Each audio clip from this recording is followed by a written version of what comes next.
P T I کے حمایت یافتہ ایم این اے ہیں بلوچستان سے عادل بدزئی صاحب، وہ ایسے ہی حمایت یافتہ ہیں جیسے باقی سب۔ سپریم کورٹ نے پارٹی کا نشان واپس لے لیا تو آزاد کھڑے ہوئے اور جیت گئے۔ جیتنے کے بعد انہیں اٹھا لیا گیا اور پریشرائز کر کے ان سے نون لیگ کو جوائن کرا لیا گیا۔ وہ اسمبلی پہنچے اور چیخ چلا کے بتاتے رہے کہ میں پی ٹی آئی کا ہوں، عمران خان کے ووٹ پہ جیت کے آیا ہوں، اور وہ آج تک پی ٹی آئی کے ساتھ اپوزیشن بینچوں پہ بیٹھتے ہیں۔ اب سرکار آئینی ترمیم لے کے آ رہی ہے اور عادل بدزئی صاحب کو اپنے نمبرز میں کاؤنٹ کر رہی تھی۔ بدزئی صاحب نے پوچھا سرکار آپ کون، ہم کون؟ اس کے بدلے میں سرکار نے کوئٹہ میں ان کے گھروں اور پلازوں کو غیر قانونی ڈکلیئر کر کے گرانا شروع کر دیا، اور رابطہ کر کے پوچھا کہ اب آپ کو پتہ چلا ہم کون؟ انہوں نے پھر پہچاننے سے انکار کر دیا۔ تو انہوں نے بدلے میں میاں نواز شریف صاحب سے الیکشن کمیشن کو لکھوایا کہ ہمارا ایم این اے ہے، بھگوڑا ہو گیا، اسے ڈی سیٹ کر دو۔ الیکشن کمیشن نے قومی اسمبلی کے اسپیکر کو لکھا کہ یہ ہماری بات نہیں سن رہا، اسے ڈی سیٹ کر دیا جائے۔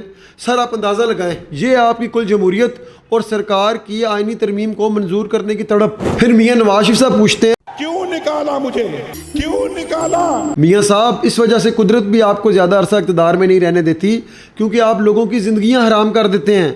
سر یہ اب کھلے عام سینہ زوری کر رہے ہیں، ملک میں کوئی آئین نہیں، کوئی قانون نہیں، بس جس کی لاٹھی اس کی بھینس۔